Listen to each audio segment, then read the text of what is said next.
I want to take you guys through some advanced ab strength or compression drills, and these are going to carry over to your jiu-jitsu for a couple of reasons. One, obviously the stronger you can be through the midsection, the more movement ability you're going to have, the more athleticism you're going to be able to have. A big one that's really relevant these days is it's going to make it easier for you to invert.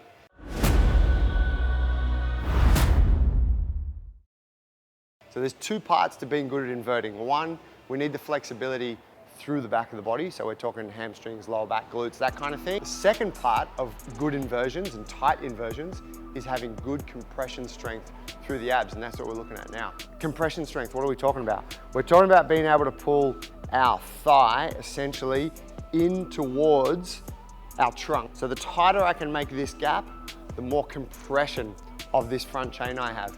Now, if you look at some of the really good guard players, I like people who are really good at inverting and playing berimbolos and that sort of game, you'll notice that their thigh essentially connects to their trunk throughout the whole movement, right? Not only does it make them good at inversions, it also makes it really fucking hard to pass their guard. You've probably got someone at your gym who's around 65 kilos who fits that mold, so you know what I'm talking about. So we're gonna work our way up towards a toe to bar.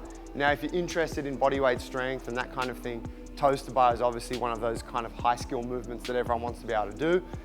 Looks gangster. However, most people can't do it. So these variations that we're gonna use are gonna work up to it, and you could use each of these variations for as long as you need to get your way towards the toes to bar. So the first variation is gonna be a static knee raise, okay? Now what I want you to think is, it's not simply raising my knees, but it's also pulling my hips up and trying to close this gap between my thigh and my trunk. So I'm getting flexion or rounding of the lower back and a strong contraction through the abs while pulling the knees up. So static knee raise looks like this.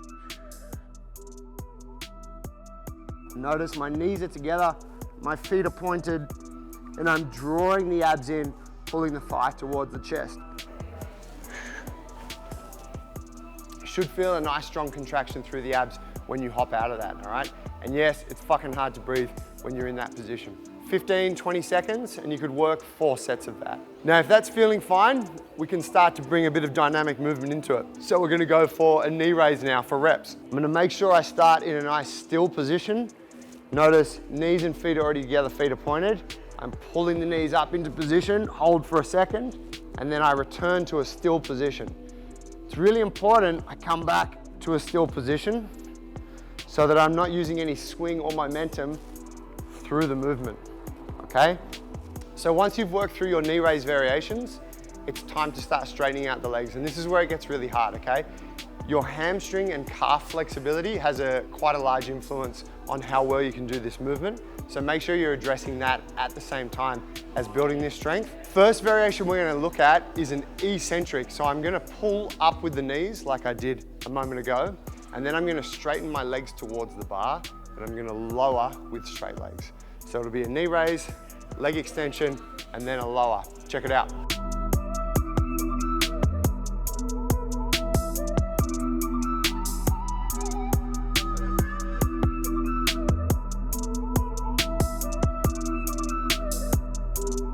Next variation we're gonna look at, same idea, except now the legs are gonna stay straight the whole time. It's really important with this one that I don't generate any swing at the bottom, okay? So like we're doing with all of them, no momentum, nice and steady, pulling from a tight position. So this is our toes to bar.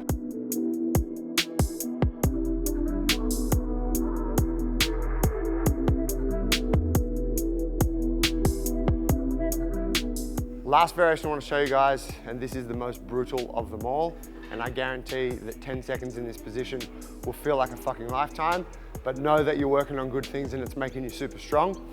This is where we just hold static position of the toes to bar. So I'm gonna pull my feet to the bar, and I'm gonna try and keep them connected to it with my knees locked for 10 to 15 seconds, all right? And again, we'll be working through 4 sets of this. Now this one's really handy if you can have a timer or someone counting for you, because like I said, the amount of time that's passing in your head will be very different to the time that's actually passing in real life.